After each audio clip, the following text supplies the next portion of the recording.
Hey everybody, it's Never, and I wanted to have a quick discussion with you about how to develop your characters, specifically RP characters, although this can apply to many other types of characters, uh, and make their gear or their items as useful or as relevant as possible, and integrate those into your stories and into your role play, whatever form that takes. So the first thing I want to talk about with this is the way that human beings see and approach things in the world. We don't see things as items in the world, and this is one of the reasons why I think crafting is a little underwhelming in World of Warcraft. Is that we have so many materials that are simply items that don't really have any. They don't really translate into any actual meaning. See, we our brains want to see the meaning and the purpose in things, and so we see things for their uses and their meaning, not necessarily for what they are. So human beings we're creatures that invent tools, and that's what sets us apart from animals to a large degree.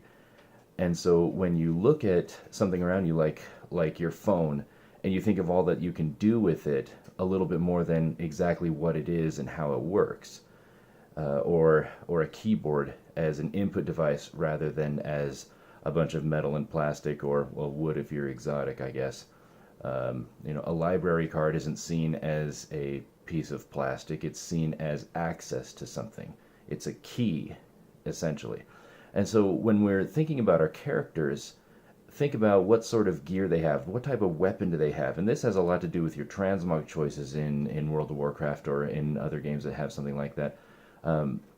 So think about the different ways that you can present items for that character, or even things that you can use that create a visual effect that that you can integrate into your story.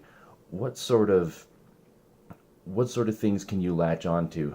For example, the Darkshore Warfront leather gear has got a pair of pants that you can get that have a belt on them with a little dagger on the back of it, and that could be something you could integrate pretty nicely, just for the sake of utility. If you need to cut an apple up to eat it, or stick a note to a door so that somebody can read your nasty letter, or threaten somebody, whatever it is, by giving some characteristics to that item, and you can get some personality to it. But it's really in its use and application that matters. So look at the gear that your character has, or the things that you want to use frequently, the different toys or items that you want to use that have some sort of visual effect, and think about the ways that you can make people familiar with them through their actual usage, because that's the way that people are going to latch onto them. You can have a really great sword that is always sheathed on your back, and you can give it a cool name and talk about the interesting stuff that it can do, or how it is, or that it was forged in the heart of a dying star, and all of that. And it's pretty forgettable ultimately. But when you start to get to the actual usage of it, it becomes more interesting. Even the part where it's forged in the heart of a dying star is more interesting than simply its name and what it looks like, because that part, the forging of it and knowing some of that background, it gives you some history of usage, of purpose, and of meaning. And even more so when you pull that sword out and it has to you go down into some place with a bunch of molten lava, and other weapons might start melting or have other problems, but not this one because it was forged in the heart of a dying star. So think about things like that and see where you can put their usage into your roleplay. Not only does this give more depth and meaning to everything that your character does, it makes it a lot easier to fill in those gaps where you're not sure what to do.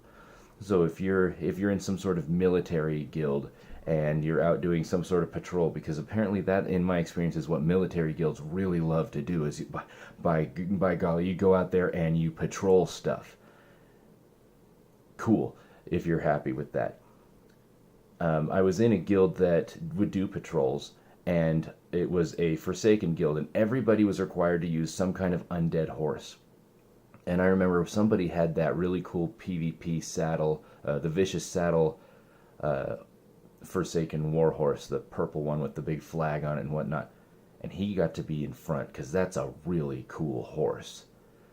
And so coming up with some sort of cool horse is neat, but if the horse had a name and he had a story for how he acquired it, or the horse did something, just any sort of characteristic, when you ride it, it feels bonier on your butt.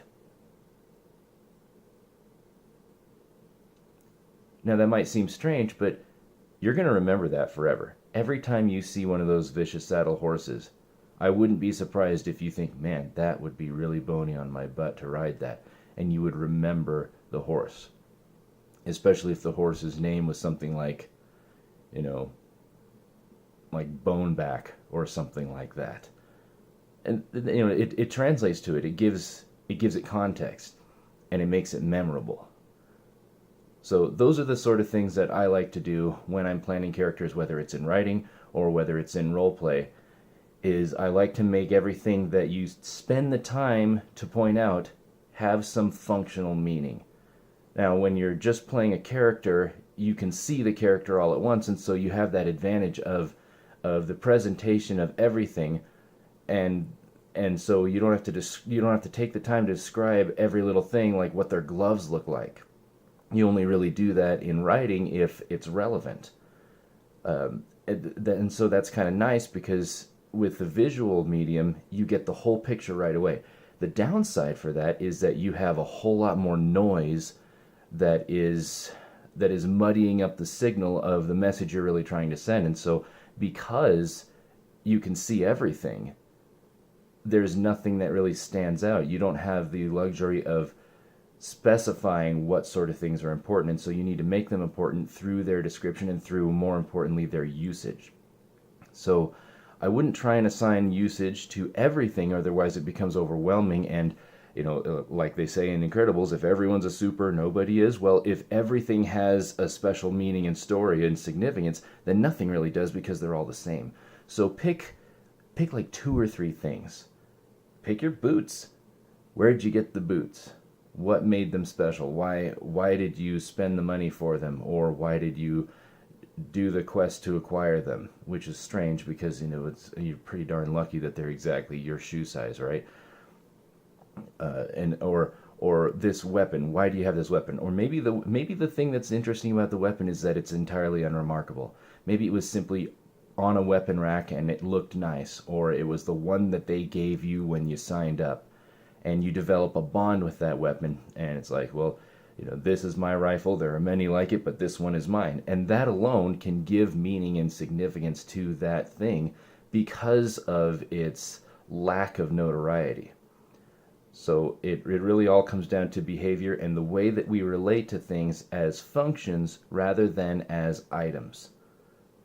So something to think about, and I hope this helps you in your storytelling, whatever form that takes. Thank you very much for watching, and I hope that you all continue to enjoy the game. And if you're not, then, my goodness, go do something else until something catches your interest. If I get bored with the game, I check MMO Champion every day and Wowhead every day to see if something interesting is happening. And I'll do a little bit of maintenance stuff, and then I'll log off, and I'll come back and do things when they look more interesting. It's a real nice luxury of the game. Some people might think that they need to get their money's worth for their subscription. Well, when you boil it down, World of Warcraft costs 50 cents a day to maintain a subscription for. And so, you could go see one movie a month, or you could get a whole month of World of Warcraft in most cases.